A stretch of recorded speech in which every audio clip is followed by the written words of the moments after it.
Rizahai, Nunira Izaina Latsakau, Mahanai Sutani Utanai, Tetu Izau, Fianana Yachizau, Nuatulu Chaiba Uwanau, Tena Ira Kautuku Izau, Tesosio, Niftiana Teso, Tembarai Suana, Fanaina Wanatakau, Bauana, Fadima Fituku, Nwacheana Ietizau, Kamyanga Vianau Tuku Jeso.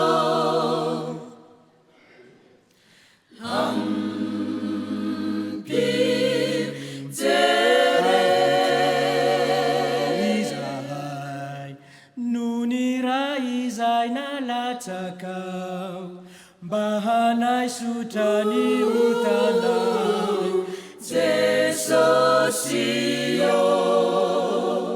Niftiana Teso, Tembarai Suana, Fanaina Wanatakau, Bahuana, Nisau Janau Izahai, Yainanau, Luli Aminia Naranau, Tesosio,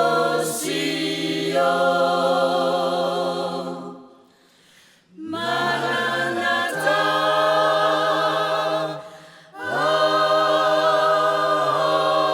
Amen.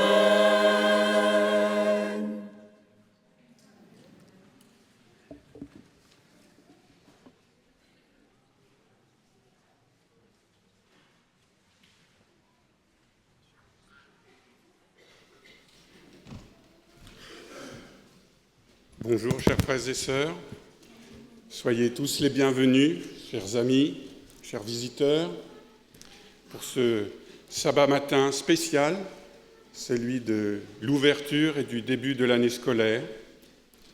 Tous les élèves sont arrivés et nous allons commencer ensemble avec vous la 95e année scolaire de notre institution. Il y a plein de drapeaux autour de nous.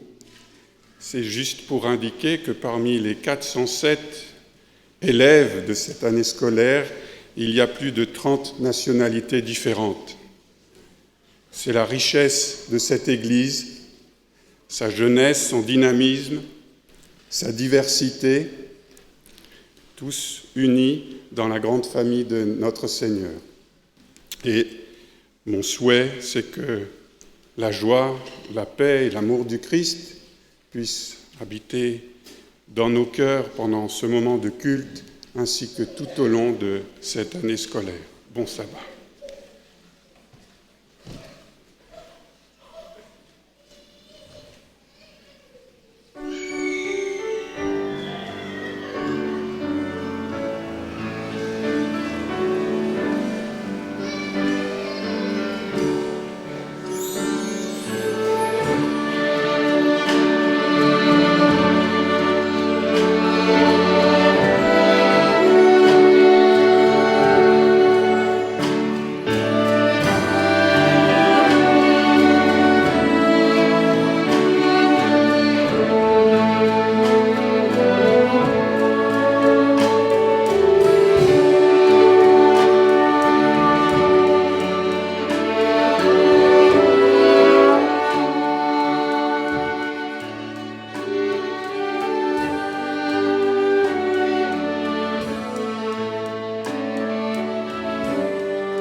Seigneur, nous élevons nos voix vers toi. En ce jour de sabbat, nous voulons plus spécialement t'adorer, te louer. Oh oui, Seigneur, nous aimons te contempler, nous aimons exalter ton nom, toi, notre tendre Père.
Soyons habités et animés par l'Esprit de Dieu, ce Dieu qui nous appelle à le chercher, à implorer sa grâce, à élever son nom.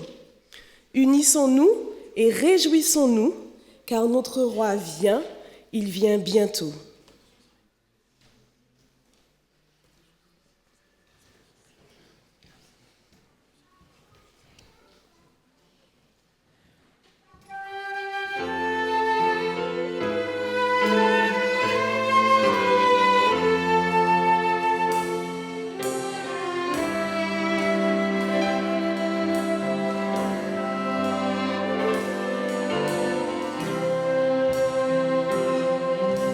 Nous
Je vous invite à vous mettre à genoux pour la prière.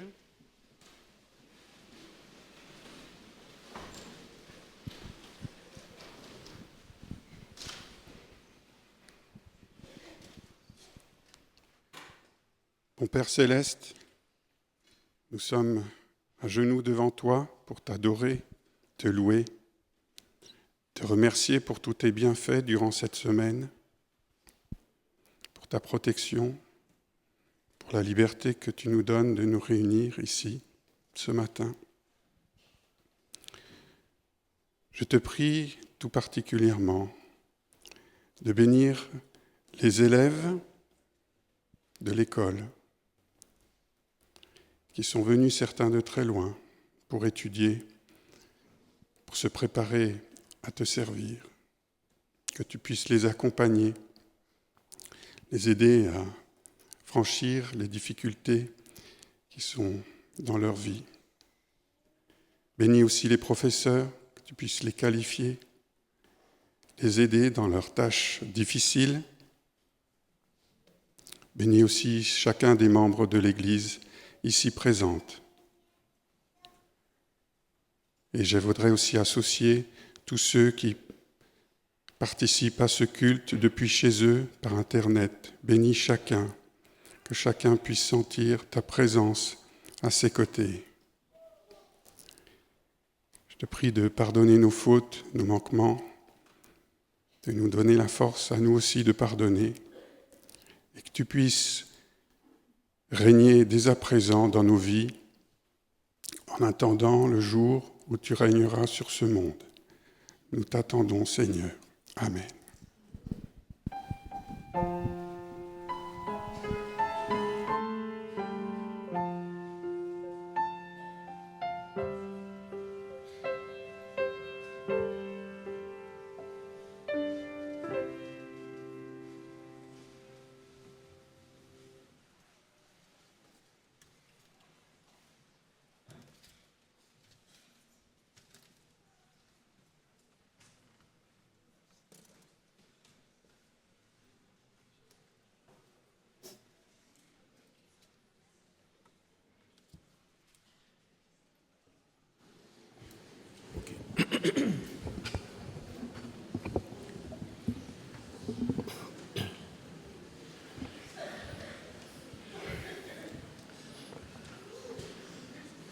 Ce chant que nous allons interpréter est toujours pour la gloire de Dieu, mais aussi pour toute personne qui fait route avec Dieu.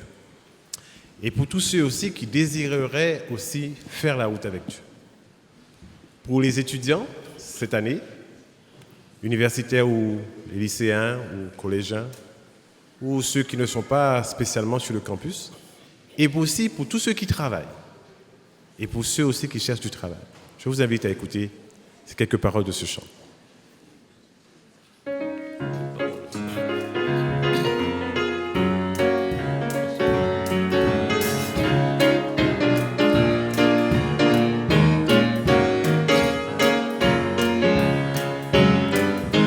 Je le sais, quelque chose de bien va se passer. Je le sais, quelque chose de bien va arriver. Il a dit, venez à moi, vous tous qui cherchez, et je vous montrerai la vérité. Si tu es prêt à renoncer à tes idées, pour le suivre sur le chemin qu'il choisit, je le sais, quelque chose de bien va se passer. C'est pour toi qu'il veut le faire aujourd'hui. Ce n'est pas toujours facile de te suivre. Le chemin est souvent dur et rocailleux. Si tu passes parfois dans des difficultés, c'est qu'il désire simplement te former. Mais même si tu ne comprends pas toujours très bien pourquoi il utilise tous ces moyens, laisse-le te diriger encore jusqu'à la fin, car tout ton avenir est dans sa main. Je le sais, le meilleur est encore devant toi. Tu ne dois vraiment pas te décourager. Il a promis qu'il ferait du bien à celui qui a sincère éprouvé devant lui. N'aie pas peur de tout ce qui va se passer. Tu sais, il ne te laissera pas tomber. Je le sais, le meilleur est encore devant toi. Et tu peux vivre le cœur plein de joie. Je le sais, quelque chose de bien va se passer. Je le sais, quelque chose de bien va arriver. Il a dit, venez à moi, vous tous qui cherchez, et je vous montrerai la vérité. Si tu es prêt à renoncer à tes idées, pour le suivre sur le chemin qu'il choisit, je le sais, quelque chose de bien va se passer. C'est pour toi qu'il veut le faire aujourd'hui. Je le sais, quelque chose de bien va se passer. Je le sais, quelque chose de bien va arriver. Il a dit, venez à moi, vous tous qui cherchez, et je vous montrerai la vérité. Si tu es prêt à renoncer à tes idées, pour le suivre sur le chemin qu'il choisit, je le sais, quelque chose de bien va se passer. C'est pour toi qu'il veut le faire aujourd'hui. Car tout ton avenir est dans sa main. Et tu peux vivre le cœur plein de joie.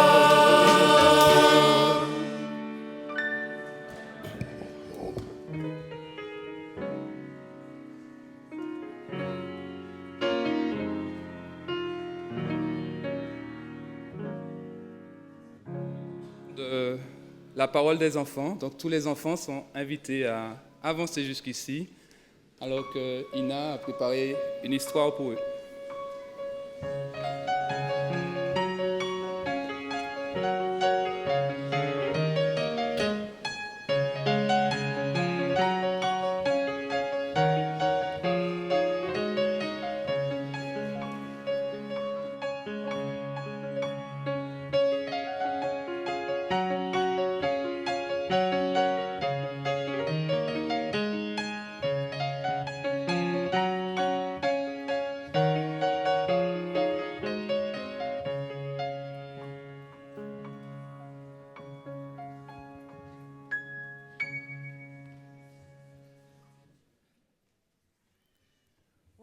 Aujourd'hui, il y a beaucoup d'enfants aujourd'hui. Hein.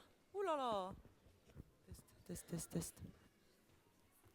On va attendre un peu.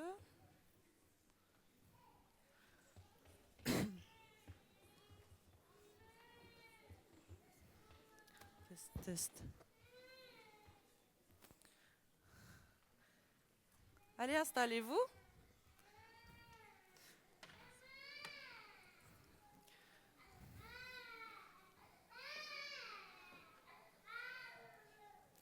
Bien. Bonjour les enfants. Bonjour les enfants. Vous allez bien ce matin?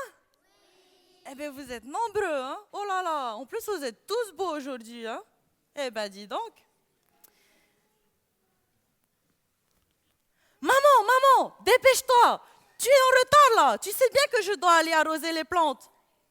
Dit Johan, petit garçon de 8 ans. Qui a 8 ans ici? Ah ouais, il y en a beaucoup quand même. Hein? Eh ben, dis donc. Dépêche-toi, maman. Tu sais bien que tu es en retard. Et la maman lui dit, Johan, dis-moi, est-ce que ton cartable est fait? Mais où est mon cartable? Il est où mon cartable? Ah, il est là, il est là, il est là. Alors, normalement, mon cartable, il est fait. Qu'est-ce que j'ai dedans? J'ai un manteau au cas où il fait froid. Oui, c'est bon. J'ai mon cahier pour l'école. Ok, c'est bon. J'ai mon sandwich pour l'école. Qu'est-ce que j'ai encore dedans? Oh, j'ai mon nom pour tout à l'heure. Qu'est-ce que j'ai? Ah ben oui, sinon le cahier, ça sert à rien. Mon stylo. Mais maman, dépêche-toi, il faut quand même qu'on y aille là. On est très très en retard et monsieur Arthur, il va pas aimer. Hein. Je dois aller arroser ses plantes en plus. Oui, mais t'as rien oublié?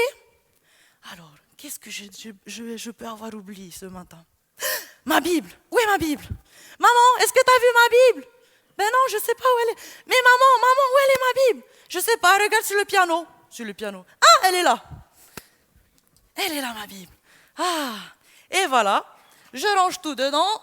Comme ça, maman, elle va voir que c'est tout fait, tout préparé. Et hop là, on y va. Et voilà que Johan et sa maman vont en voiture. Ils arrivent chez monsieur Arthur. Johan, tous les matins, il doit aller arroser les plantes de monsieur Arthur. Monsieur Arthur est un vieil homme. Bon, il peut aller arroser ses plantes, mais il a quand même besoin d'aide. Alors, Johan, tous les matins, il prend son tuyau et il va. Et à chaque fois qu'il arrose une plante, il chante. Jésus aime les petits enfants comme moi. Jésus aime les petits enfants comme moi. Petits comme moi, Jésus les reçoit. Jésus aime les petits enfants comme moi. Et tous les matins, monsieur Arthur, il entend cette chanson. Et voilà que ce matin, le 25 août 2016, ça fait pas longtemps, hein, monsieur Arthur appelle Johan. Johan, viens s'il te plaît. Alors Johan, oui monsieur Arthur. Dis-moi, qui est ce Jésus? Mais Jésus, c'est mon ami.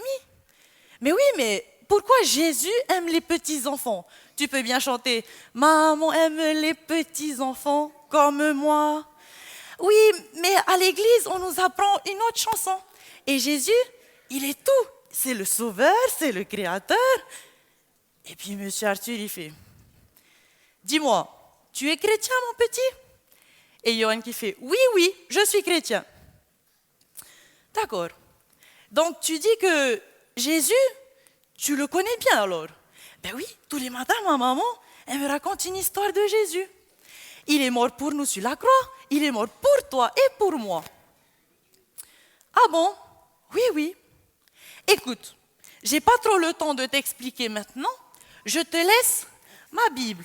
Elle est où la Bible? Je te laisse ma Bible et demain, je reviendrai. Comme ça, si jamais tu as une histoire à me raconter pour demain, eh ben, moi, je veux bien t'écouter. Et puis voilà qu'il laisse la Bible et qu'il va à l'école. Et une journée passe, il raconte à sa maman et le lendemain, il revient. Et toujours avec la même chose. Jésus aime les petits enfants comme moi. Jésus aime les petits enfants comme moi. Et là, monsieur Arthur l'appelle. Johan, viens ici. Johan, mais j'ai fait quelque chose de pas bien. Et voilà qu'il vient à côté de monsieur Arthur et lui dit, oui, monsieur Arthur, il a la Bible dans la main et il le regarde, il le dit. Tu sais, j'ai pas lu toute la Bible, hein, parce qu'en un soir, ah là là, c'est assez compliqué. Vous avez vu comment il est épais. Et j'ai lu seulement à partir de Matthieu. C'est un livre qui s'appelle Matthieu. Eh bien, j'ai commencé à lire à partir de là et j'ai vu qu'il existe vraiment ce Jésus dans la Bible. Et puis Johan qui dit, ben oui, c'est vrai qu'il existe. Tous les soirs, ma maman, elle me raconte aussi des histoires. Et voilà que M. Arthur lui dit, ok, donc tu dis que ce Jésus, c'est ton ami, Donc, si c'est ton ami, forcément, il doit bien parler avec toi tous les jours. Ah, mais oui, il me parle tous les jours. D'accord. J'ai lu dans la Bible que Jésus a fait des miracles. Est-ce que vous savez que Jésus a fait des miracles? Oui, oui. Eh bien, il paraît qu'il a multiplié des pains et des poissons. Est-ce que c'est vrai? C'est vrai ou pas? Oui. Et puis voilà que il dit, écoute, voilà, aujourd'hui j'ai un challenge pour toi, un défi. Et voilà qu'il se retire et qu'il revient. Qu'est-ce qu'il y a dedans, les enfants? Il y a des fleurs. Est-ce que la fleur, elle est jolie? Elle est vivante ou elle est morte? Elle est morte. Et qu'est-ce qu'il y a dedans, là? C'est des herbes, des mauvaises herbes. Et puis voilà que monsieur Arthur vient, il lui dit, écoute, Johan, vu que ton Jésus, il a fait des miracles, je te donne cette plante et j'aimerais que tu la fasses repousser. Repousser? Une plante comme ça? Et en plus, regardez, elle est morte. Ah là là. Et si vous avez bien regardé, il n'y a pas beaucoup de terre. Mais comment on va faire? Et puis voilà que Johan lui dit, écoutez, monsieur Arthur, en 3 mois, 4 mois, normalement, ça devrait aller. Et là, monsieur Arthur lui regarde et lui dit, mais dans 4 mois, ce sera l'hiver. Ça ne sert à rien. Et puis monsieur Arthur lui dit, moi, je te fais un défi de 3 semaines. 3 semaines? C'est beaucoup, hein? Mais non, c'est pas beaucoup. Pour faire pousser une plante comme ça, c'est pas beaucoup. Et puis voilà que Johan, il se dit, normalement, avec Dieu, tout est possible. Alors, premier jour, il vient, il arrose. Deuxième jour, troisième jour, et il voit que la plante, elle ne pousse pas. Mais qu'est-ce qui se passe? Pourquoi Dieu ne m'écoute pas? Quatrième jour, cinquième jour, une semaine passée déjà. Ah là là là là. Là, ça craint.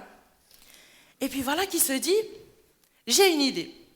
Vu qu'avant je venais arroser que le matin, maintenant je vais venir arroser le matin et le soir. Normalement, ça devrait fonctionner. Et puis voilà qu'il vient, il arrose le matin, le soir. Et ça pendant 3 semaines. Et voilà que un jour arrive et monsieur Arthur, il vient, il lui dit, alors Johan, est-ce que tu as réussi ton défi? Alors Johan, il lui dit, je pense qu'avec Dieu, on a réussi notre défi. Et voilà qu'il se dirige vers la porte. Quoi? Et, miracle, la plante, elle est là-bas. Vous avez vu la plante? Comment est-ce qu'elle était au début? Elle était morte. Et maintenant, pourquoi est-ce qu'elle est comme ça?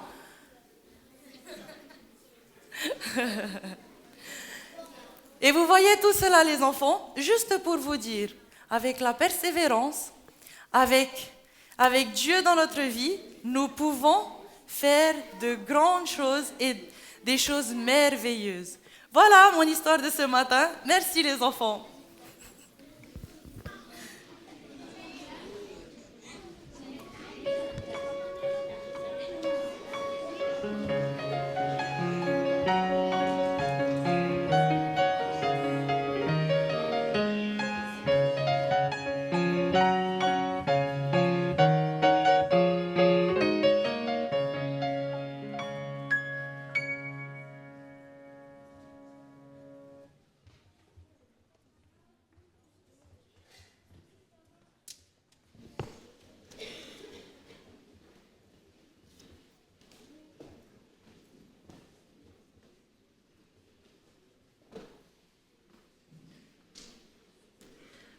Je vous invite à ouvrir vos Bibles dans l'Évangile de Matthieu, au chapitre 20, et nous lirons à partir du verset 1er.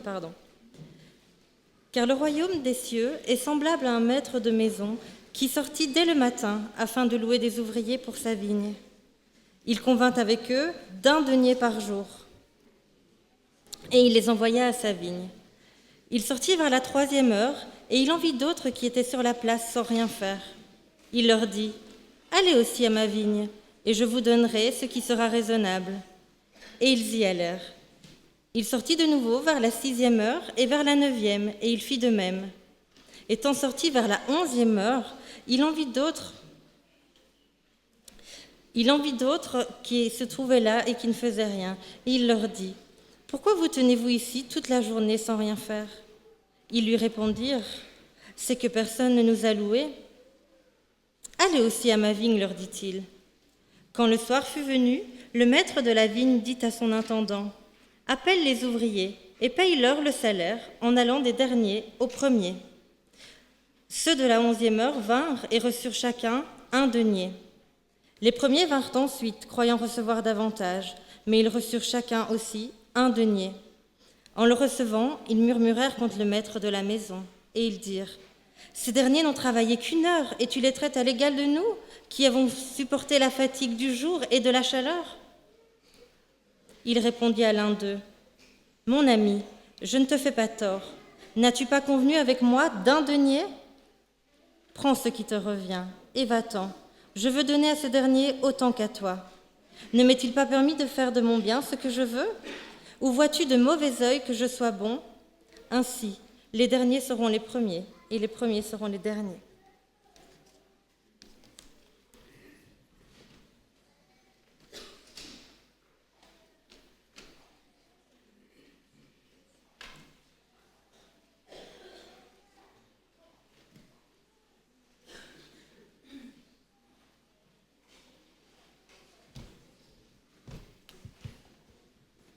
J'ai le plaisir de vous présenter le pasteur Mario Brito.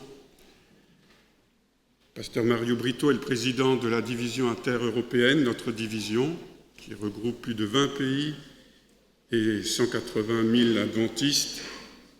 Et comme cette énorme responsabilité ne suffit pas, il est en plus le président de notre école. C'est un privilège et un honneur de l'avoir avec nous pour débuter cette année scolaire et je l'en remercie. Merci beaucoup. Un bon sabbat à tous. C'est un plaisir d'être ici avec vous. J'ai bien apprécié l'invitation de pouvoir être ici avec vous pour le commencement de l'année scolaire, commencement d'une vie spirituelle ensemble.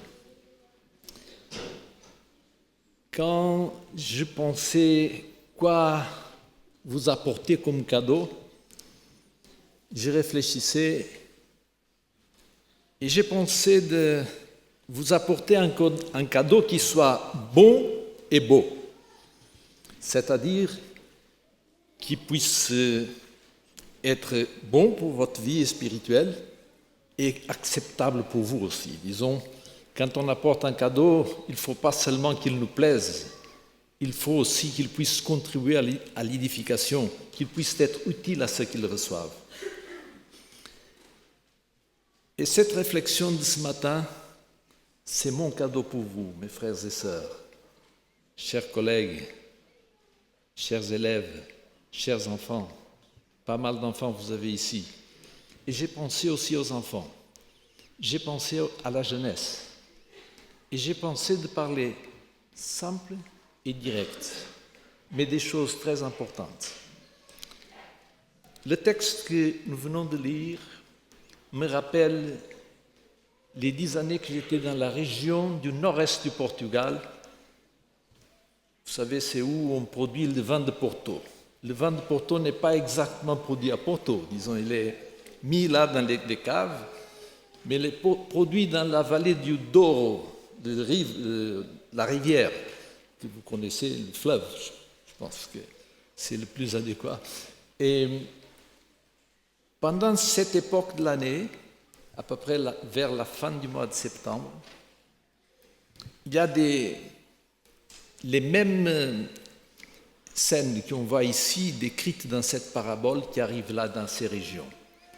D'ailleurs, je pense que dans tous les pays méditerranéens où il y a des vignobles, on voit toujours ces mouvements de gens qui vont là pour faire le vendage. Et nous voyons que les raisins mûrissent à peu près en même temps. Il y a une petite variation, ça dépend de où elles se trouvent, si elles sont en bas ou plus haut, mais disons dans quelques semaines, il faut les vendanger. Il faut beaucoup de monde. Aujourd'hui, on a des procès mécaniques et automatiques, mais dans ce temps-là, il fallait tout faire à main. Alors, le propriétaire des terrains faisait comme ce maître de la parabole. Ils allaient toujours chercher des personnes. Ils essayaient de les contracter d'avant, mais quelquefois, le jour même, ils n'avaient pas assez de personnes. Ils allaient au centre du village. Ils allaient dans d'autres villages. Ils allaient plusieurs fois. Et voilà ici, dans cette parabole, on a ce propriétaire qui vient le matin tôt, la première heure, dans un jour de septembre, où les jours et les nuits sont à peu près les mêmes. Disons, c'est vers 6 heures le matin. Vous savez qu'ils avaient une horloge solaire. Tôt le matin, et moi je pense même avant le lever du soleil, il vient. Il trouve quelques hommes qui sont là, prêts pour le travail. Il convainc à 1 denier par jour. C'est un bon salaire. Tout le monde est content. Ils partent dans la vigne. Vers 9 heures, le propriétaire vient de nouveau. Il trouve des hommes qui sont là, qui n'ont pas été embauchés. Il demande pourquoi vous êtes là. Personne ne nous a embauchés. Allez sur ma vigne. À la fin, on discutera du prix. La même chose à midi, 3 heures l'après-midi, et toujours le même discours. Pourquoi vous êtes là? On n'a pas de travail, personne ne nous a donné du travail. Il les envoie dans sa vigne. Et finalement, à 5 heures l'après-midi, il vient. Et de nouveau, voilà que quelques-uns sont là. Et la même chose. Pourquoi vous êtes là? Pas de travail, allez sur ma vigne. À 6 heures l'après-midi, c'était la fin de la journée. Il demande à son intendant, au responsable, de payer aux ouvriers. Il a dit, tu commences à payer d'abord ceux qui sont venus les derniers. Et voilà que les derniers qui sont venus à 5 heures l'après-midi, qui ont travaillé 1 heure à peine, ont reçu 1 denier. Vous vous imaginez les premiers se frotter les mains, disant, bon voilà, qu'est-ce qu'on va recevoir, nous? Ceux qui sont venus à 3 heures l'après-midi reçoivent 1 denier. Ils n'ont rien dit, parce que quand même, ils avaient travaillé seulement 3 heures. Ceux qui sont venus à midi, la même chose, 1 denier. Ceux de 9 heures, 1 denier, la même chose. Et ceux de la première heure attendaient à voir qu'est-ce qui allait se passer avec eux. Et finalement, 1 denier. Ils ne pouvaient plus se contenir, disons. Ils ont réagi, ils ont respecté pour dire que ce n'est pas juste. On a souffert toute la journée. Je m'imagine si c'était là, dans le Douro, vous savez qu'il y a des pentes, ils doivent monter et descendre. À cette époque de l'année, il fait chaud, encore. Ils avaient des corbeilles lourdes. Et je pense qu'ils allaient présenter ces arguments. Vous voyez, depuis le matin, on est là, on a beaucoup souffert, on a beaucoup travaillé. Et tu nous donnes à peine 1 denier. La même chose que tu donnes à ceux qui sont venus à 5 heures l'après-midi. Si on aurait le temps, j'essaierai de demander votre opinion, qu'on puisse dialoguer ensemble. Qu'est-ce que vous pensez? Est-ce que le propriétaire était juste ou pas?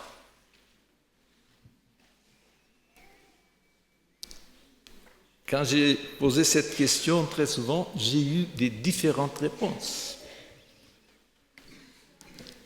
Et ça dépend de la perspective dans laquelle nous voyons les choses. Et vous voyez que ces travailleurs-là n'étaient pas contents avec la logique du propriétaire.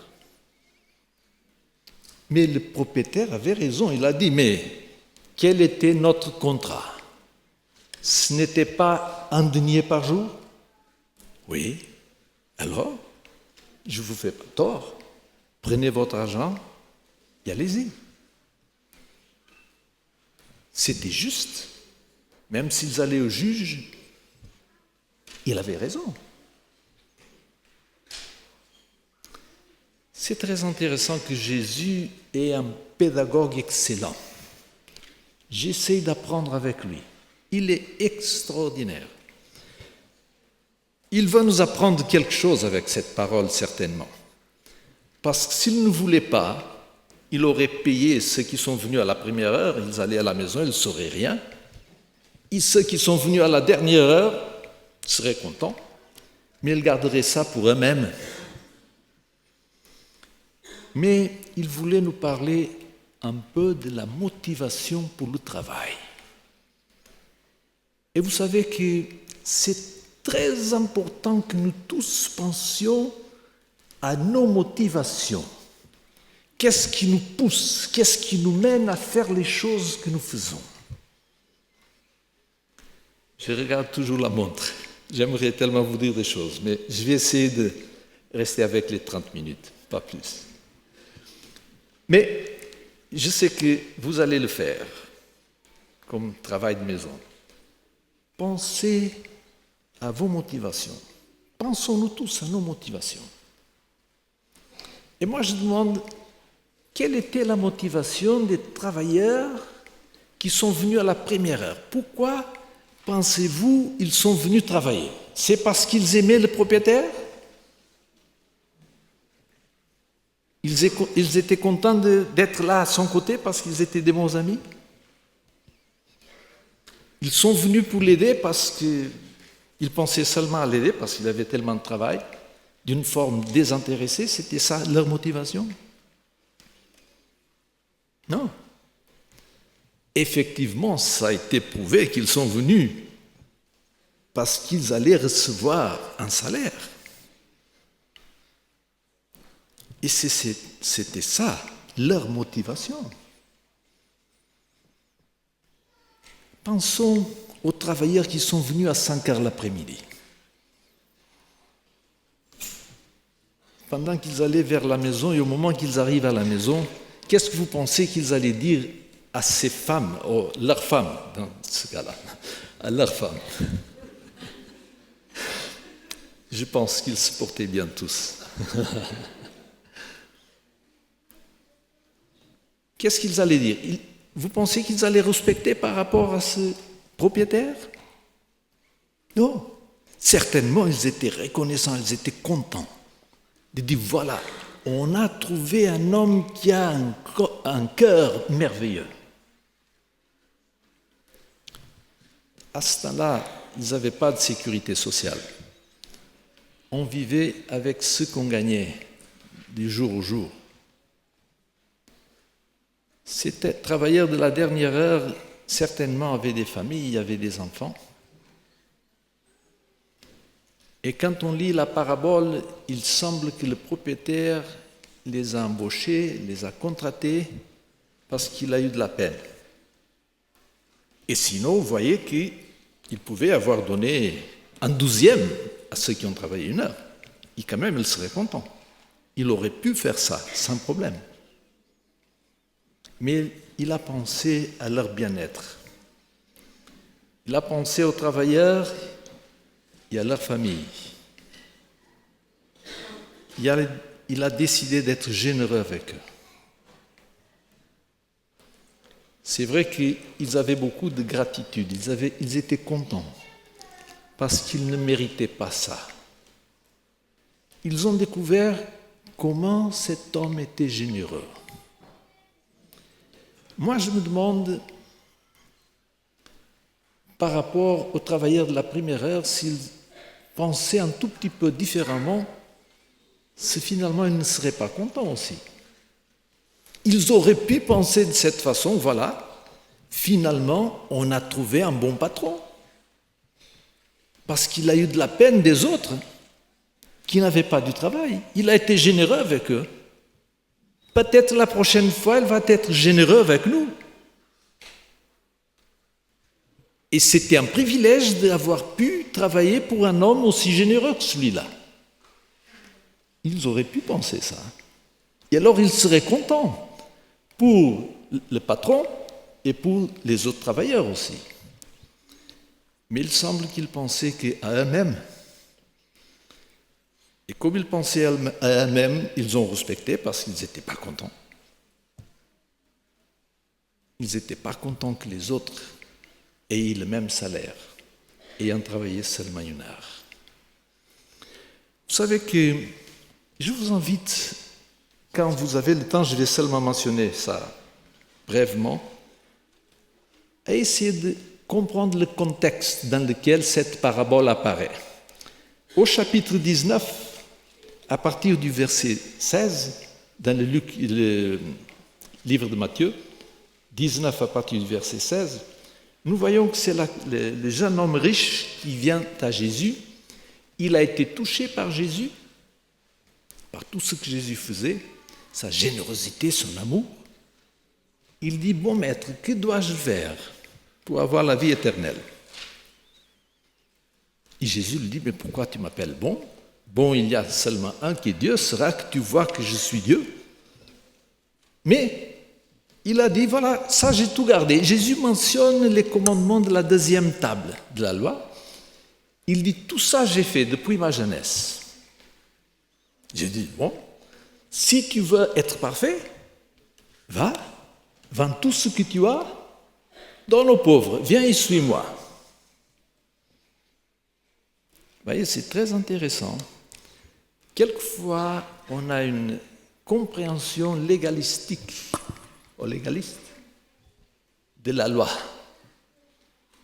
Il faut faire ça, garder le sabbat depuis la première minute jusqu'à la dernière minute, même si on pense au foot qui va venir après, ou si on pense à des affaires, mais on essaye de garder les heures. Mais Jésus dit, bon, voilà, tu sais, pour prouver si tu m'aimes vraiment, et si tu aimes ton prochain, fais ce que je te dis. Partage avec les autres qui n'en ont pas, et viens et suis-moi, et tu auras une récompense. Il nous a dit que ce jeune homme riche est parti. Il n'a pas donné de réponse, n'a pas accepté l'invitation de Jésus. Et Jésus disait, voyez, c'est très difficile. Quand on a d'autres motivations, quand on a d'autres intérêts, c'est difficile d'accepter le royaume de Dieu. Il a dit même, c'est tellement difficile qu'un riche entre dans le royaume des cieux comme un chameau de passer par l'œil d'une aiguille. Et voilà que, vous savez que dans cette conception juive de l'époque, les riches étaient des personnes très bénies. La richesse était, d'une certaine façon, connectée à des bénédictions de Dieu. Et quand Jésus dit que c'était très difficile aux riches d'entrer dans le royaume des cieux, Pierre, au verset 27, dit, il prend la parole, il dit, « Voici, nous avons tout quitté et nous t'avons suivi. Qu'en sera-t-il pour nous ?» Et Pierre pense déjà, quelle va être notre récompense? Il pensait certainement à des récompenses matérielles. Jésus était très patient. Il a une réponse, je dis très aimable, il dit, « Je vous le dis en vérité, quand le Fils de l'homme, au renouvellement de toutes choses, sera assis sur son trône de sa gloire, vous qui m'avez suivi, vous serez de même assis sur 12 trônes et vous jugerez les 12 tribus d'Israël. Et quiconque aura quitté à cause de mon nom ses frères, ou ses sœurs, ou son père, ou sa mère, ou sa femme, ou ses enfants, ou ses terres, ou ses maisons, recevra de centuple et héritera la vie éternelle. Jésus parle tout de suite ou immédiatement d'une récompense spirituelle. Mais après, il dit aussi, d'abord la récompense spirituelle et comme conséquence, tu auras aussi la prospérité matérielle. Mais la récompense spirituelle, tout en premier lieu. Nous allons un peu vite, chapitre 20, verset 20. Alors là, vous voyez, c'est immédiatement après, ça c'est tout le contexte. Pensez que Matthieu, quand il écrit son livre, il essaye d'organiser son matériel d'une certaine façon. Après ce que nous venons de lire, vient la parabole. Jésus, immédiatement après cette parabole, parle qu'il va aller à Jérusalem pour mourir. Il ne va pas devenir roi d'Israël, mais quand même, la mère, déjà que Jean ne savait pas de ce qui se passait là, et voilà qu'elle est arrivée, verset 20. Il nous est dit, alors la mère des fils de Zébédée s'approcha de Jésus avec ses fils et se prosterna pour lui faire une demande. Elle est très humble, voyez qu'est-ce qu'elle demande là. Et Jésus lui dit, que veux-tu? Elle dit, ordonne, lui dit-elle, que mes 2 fils que voici soient assis dans ton royaume, l'un à ta droite et l'autre à ta gauche. Très simplement. Je ne sais pas comment vous dites en français, mais l'art de demander des faveurs, on a des termes spéciaux dans plusieurs langues, c'est très ancien. Des faveurs, quelquefois on ne les mérite pas. Et voilà, elle est venue, vous dites pistonner? Peut-être ce n'est pas le langage correct, c'est un peu colloquial, mais il vient. Et Jésus, encore de nouveau, avec beaucoup de patience, il dit, vous ne savez pas ce que vous demandez. Pourrez-vous boire la coupe que je dois boire? Vous ne savez pas être tout de suite après moi, à côté de moi? Ça demande des sacrifices. Ils disent oui, nous sommes prêts, parce qu'ils ne savent pas qu'est-ce que ça va coûter. Mais voilà qu'il continue, il dit, il est vrai que vous boirez ma coupe, mais pour ce qui est d'être assis à ma droite ou à ma gauche, cela ne dépend pas de moi et ne sera donné qu'à ceux qui mon Père l'a réservé. Pas de faveur qui ne sont pas méritées. C'est Dieu qui va décider ça. Ce n'est pas comme les règles ici, en bas, sur cette terre. Et Jésus continue. Et c'est la partie très intéressante et très importante pour nous. Verset 25, quand Jésus avec ses disciples, il dit, il les appela et dit, vous savez que les chefs des nations les tyrannisent et que les grands les asservissent. Il n'en sera pas de même au milieu de vous. Mais quiconque va être grand parmi vous, qu'il soit votre serviteur. Et quiconque va être le premier parmi vous, qu'il soit votre esclave. C'est ainsi que le Fils de l'homme est venu, non pour être servi, mais pour servir et donner sa vie comme la rançon de plusieurs. Ces versets que nous venons de lire sont très importants pour nous que nous disons chrétiens. Si nous voulons être grands aux yeux de Dieu, il faut que nous soyons possédés par le même esprit qui était en Jésus. Quand je dis possédés, je ne veux pas dire qu'on n'a pas la liberté. Il faut être habité. Je vais choisir mes mots un peu mieux. Il faut que l'esprit qui était en Christ soit en nous. Un esprit qui nous mène non pas à penser à nos propres intérêts, non pas à penser à ce qui nous convient mieux en détriment des autres, mais à penser surtout au bien-être des autres, à s'oublier de soi-même par amour à Dieu et aux autres. C'est cet esprit qui a amené Jésus sur cette terre pour nous sauver. C'est parce qu'il nous aimait. Il aimait son Père tellement qu'il a décidé de venir par amour. Même si ça avait des prix, il y avait un prix très élevé à payer. Nous voyons par exemple Paul dans l'Épître aux Philippiens, nous connaissons bien chapitre 2. Il dit « Ne faites rien par esprit de parti, 2-3 des Philippiens, ou pour vaingloire, mais que l'humilité vous fasse regarder les autres comme étant au-dessus de vous-même. Que chacun de vous, au lieu de considérer ses propres intérêts, considère aussi ceux des autres. Avez en vous les sentiments qui étaient en Jésus-Christ. »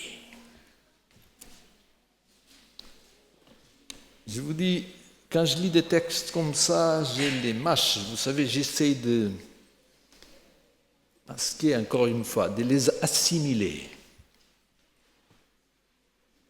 Le péché nous a rendus égocentriques. Quand on est déjà égocentrique. Mettez 2 enfants qui ne savent même pas parler, donnez un jouet, ou même donnez 2 jouets aux enfants. Vous voyez, si un veut un jouet A, l'autre veut le même jouet. La compétition. On veut toujours avoir 1, 2 et 3. Et peut-être les autres auront quelque chose. C'est dans notre nature. On pense à soi, de nouveau à soi et de nouveau à soi. Ça, c'est le fruit du péché. Jésus est venu pour nous sauver, pour donner sa vie, pour qu'on ait le droit, mais aussi pour nous aider, pour être notre exemple, pour qu'on puisse le contempler, pour que nous fixions nos regards, nos pensées sur son comportement, sur ce qu'il a été, ce qu'il a fait pour nous. Vous savez que nous sommes transformés par la foi, par la contemplation. Et ici, Paul nous invite à contempler Jésus, que nous puissions avoir le même esprit qui était en Christ, en Jésus-Christ. Je vous dis une chose, je rêve et je prie chaque jour pour que nous arrivions comme chrétiens à être habités par cet esprit. Vous savez que j'ai quelques années, j'ai quelques jeunesses accumulées et je réfléchis beaucoup à ma vie, à ce que j'ai vécu. Dans ma jeunesse, j'ai essayé aussi de jouir la vie, d'être heureux. Mais quand on essaie de jouir la vie en pensant à ses propres plaisirs, on est toujours vide. Et d'ailleurs, le monde le fait. Les gens essayent d'être riches. Ils ont de l'argent, ils ne sont jamais satisfaits. Jamais. Je n'ai vu jamais quelqu'un qui va accumuler d'argent qui soit satisfait. Toujours insatisfait, il meurt insatisfait. Et quand je parle d'argent, je pourrais parler des plaisirs de la chair, si vous voulez, des plaisirs du monde. On n'est pas satisfait, jamais. Et j'ai découvert, quand j'ai accepté le Seigneur Jésus, et j'ai décidé de suivre son exemple, que si je veux être heureux, il faut que je pense au bien-être des autres. Nous appartenons les uns aux autres. Nous sommes une famille. C'est dans la mesure où j'oublie de moi-même, dans la mesure où j'essaie d'investir dans les autres, de les aider, que moi, je suis heureux et je me réalise comme personne. Dans la nature, rien ne vit pour soi-même. Contemplez les plantes, les animaux, tous servent à quelque chose. Et quand Dieu nous a créés, c'est pour ça aussi. Vous voyez, les anges qui sont au ciel, leur plaisir, c'est de louer le Seigneur. Ils ne pensent pas à eux-mêmes. Ils aiment vraiment. Et quand on aime, on oublie de soi-même. Et j'aimerais tellement, vraiment, vous encourager, frères et sœurs. Et je vous parle par mon expérience. J'essaye de partager mon témoignage. Essayez de partager.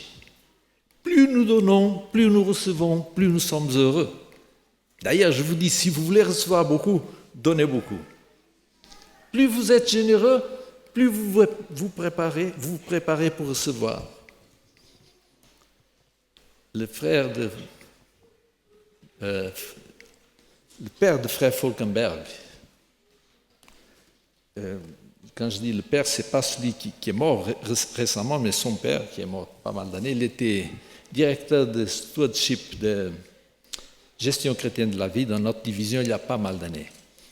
Il avait une illustration, il disait que nous sommes des canaux, nous devons recevoir de Dieu pour partager avec les autres.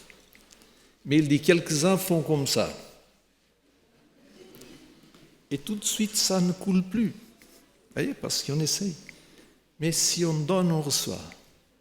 Si le canal est ouvert, on reçoit. Essayez de penser au bien des autres. Commençons à la maison. Priez pour votre femme, pour vos enfants. D'ailleurs, je fais ici une petite parenthèse. N'essayez pas de faire le travail du Saint-Esprit. Nous pensons quelquefois qu'il faut changer nos partenaires, notre femme, notre époux, notre épouse, à notre image et ressemblance. On fait un grand effort. Il faut que tu fasses comme ça. Et les deux essayent. Vous voyez, finalement, peut-être ils se rendent compte que ça ne marche pas. C'est une bataille perdue. Priez pour que le Saint-Esprit vous aide à aimer. Aimer, c'est accepter tel comme les autres sont. À comprendre tous les dons qui sont là. Chacun de nous, nous avons nos défauts, c'est vrai, mais nous avons des dons aussi. Et normalement, nous essayons de voir seulement la partie négative. Et quelquefois, même, ce sont des petites choses. On n'essaye pas de voir la quantité de dons et de richesses que chacun de nous apporte. Chacun de nous est un don de Dieu. Dieu, avec chaque enfant, il envoie à l'humanité un cadeau. Nous sommes des cadeaux venus du ciel. Nous tous, nous avons des dons. Essayons d'apprécier les dons des autres. Essayons de les encourager. Essayons de les aider à développer ses talents, ou leurs talents.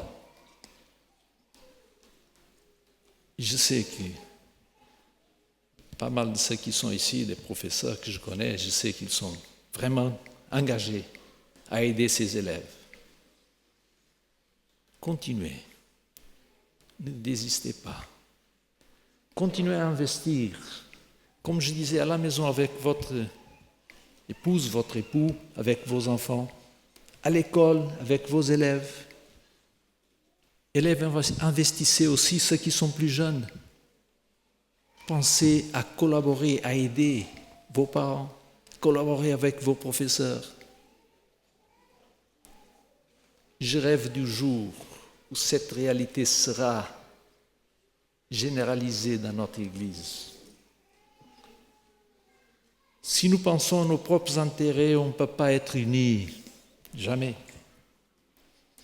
Et moi, je crois que le jour va venir où on aura une Église unie. On est fatigué. Je pense que la plupart de nous sommes fatigués de ce monde égoïste où chacun essaye de prendre davantage sur l'autre. Vous voyez, quand nous parlons du monde où Christ n'existe pas, nous voyons comment aujourd'hui toute la tendance des sociétés, des gens qui sont tellement riches, de très peu, grande quantité de gens qui sont pauvres, parce que l'amour du Christ n'est pas là.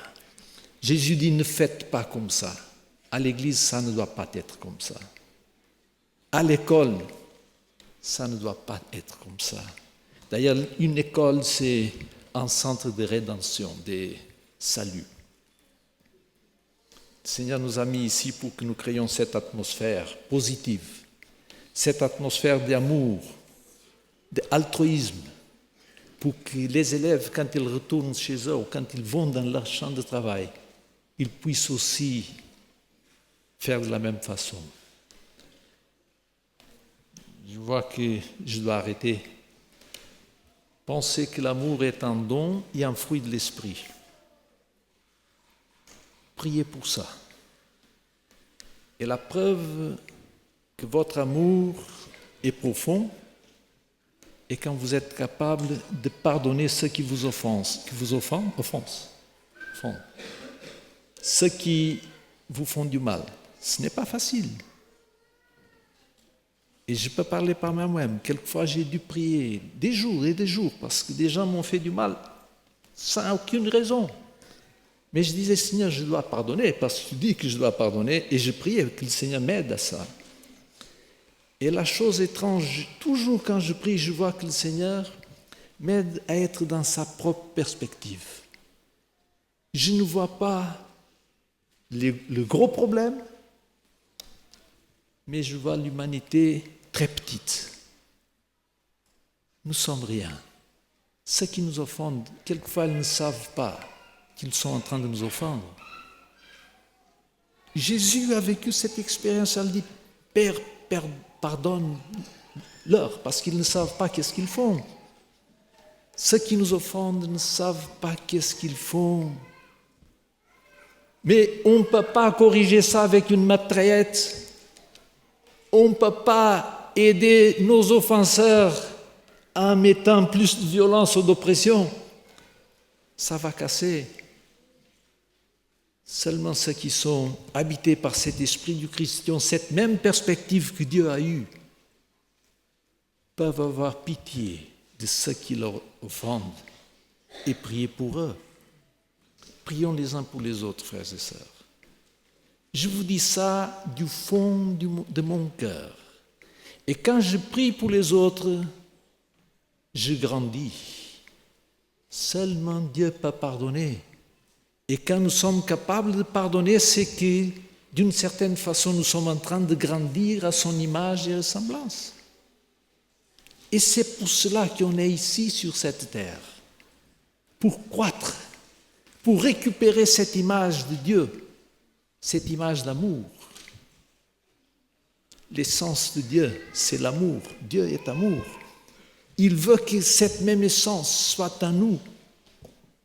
Cet amour qui tout pardonne, si nous disons Corinthiens 13, qui tout oublie, qui voit tout dans une perspective positive. Il y a la patience. Et nous avons besoin. Elle n'est envieuse, il parle de la charité ici. La charité ne se vante point, elle ne se enfle point d'orgueil, elle ne fait rien de malhonnête, elle ne cherche point son intérêt, elle ne s'irrite point, elle ne soupçonne pas le mal. Mais je dis ça, c'est un don de l'Esprit, ce n'est pas naturel à nous. Mais quand nous prions, le Saint-Esprit fait ce miracle en nous. Après, nous sommes contents de voir que nous grandissons. Ce que j'aimerais, et je vais finir avec ça, c'est de lancer un défi à l'école, aux professeurs, aux employés, aux élèves, tous ceux qui sont là ce matin et ceux qui nous écoutent à travers la télévision, que nous puissions tous commencer cette année scolaire avec cette vision, avec cette ambition de contempler le Christ, de reproduire son amour dans notre vie, de travailler avec cette motivation. C'est ça dont le monde a vraiment besoin. Et si le monde voit que cette image du Christ se reproduit en nous, ils vont croire que nous sommes ses disciples. Et beaucoup aimeront venir et nous joindre. Que le Seigneur vous bénisse. C'est ma prière sincère. Amen.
D'une manière très concrète, très pratique, nous aurons maintenant l'occasion de faire du bien aux autres, d'être altruistes, d'aider les autres avec joie à travers nos offrandes et la dévolution de notre dîme. Les diacres passeront maintenant dans les rangs pour recueillir les offrandes et les dîmes.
Les lieux célestes,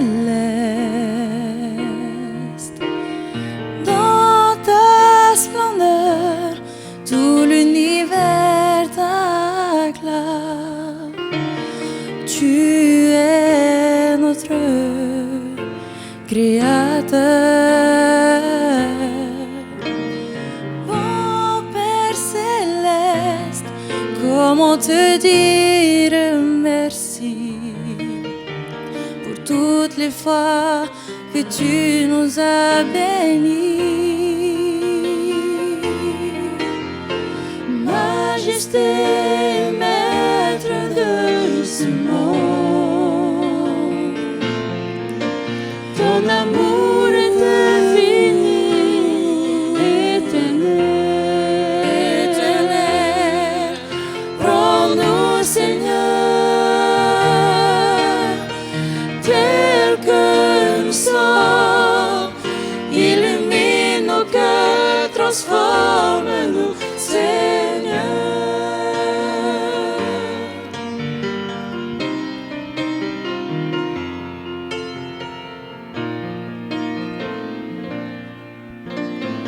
Perdu dans ce monde, rempli de désespoir,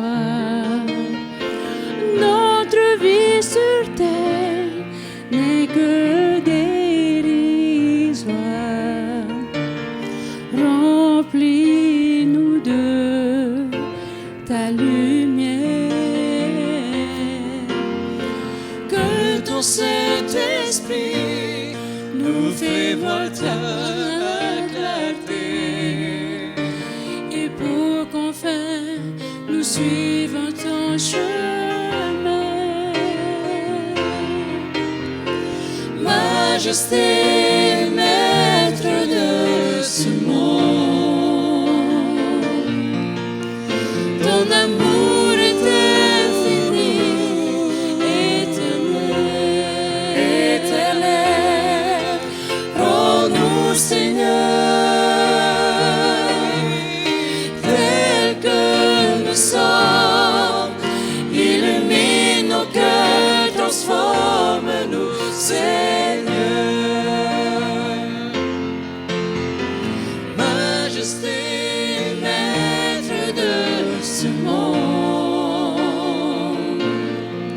ton amour est infini, éternel, éternel. Prends-nous, Seigneur, tel que nous sommes, illumine nos cœurs, transforme-nous, Seigneur, transforme-nous, illumine nos cœurs, transforme-nous, Seigneur, transforme-nous, illumine nos cœurs, transforme-nous, Seigneur.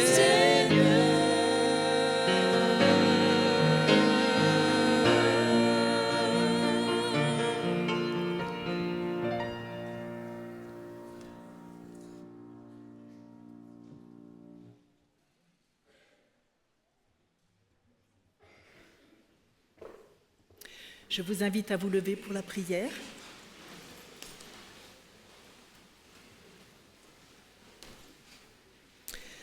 Notre bon Père Céleste, nous voulons te remercier parce que tu nous as bénis, tu nous donnes le nécessaire et même certainement au-delà. Et maintenant nous sommes heureux et c'est avec joie, avec amour que nous pouvons donner pour que d'autres personnes te connaissent.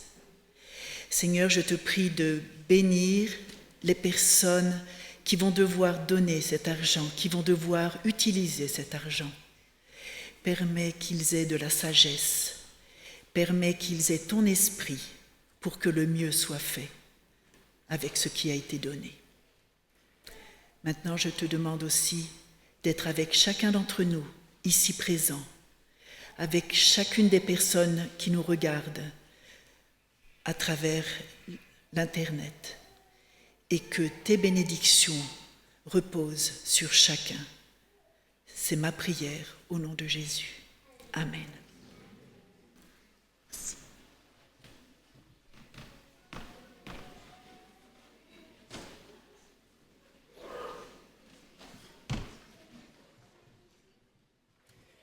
Notre Dieu nous demande de nous lever pour lui obéir, de nous lever pour le servir.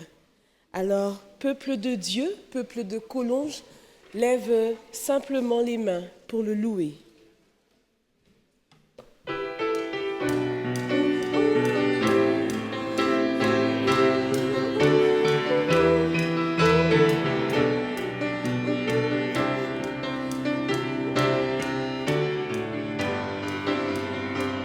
Tu as une armée qui se lève.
Nous voulons partir en paix, recevoir la bénédiction du Seigneur. C'est le Seigneur qui te garde. Le Seigneur est ton ombre à ta droite. Le Seigneur te gardera de tout mal, il gardera ta vie. Le Seigneur te gardera lorsque tu sortiras et lorsque tu rentreras, dès maintenant et pour toujours. Que la compassion de Dieu le Père, la grâce de Dieu le Fils et la communion de l'Esprit soient avec nous. Amen.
Très bien, très bien.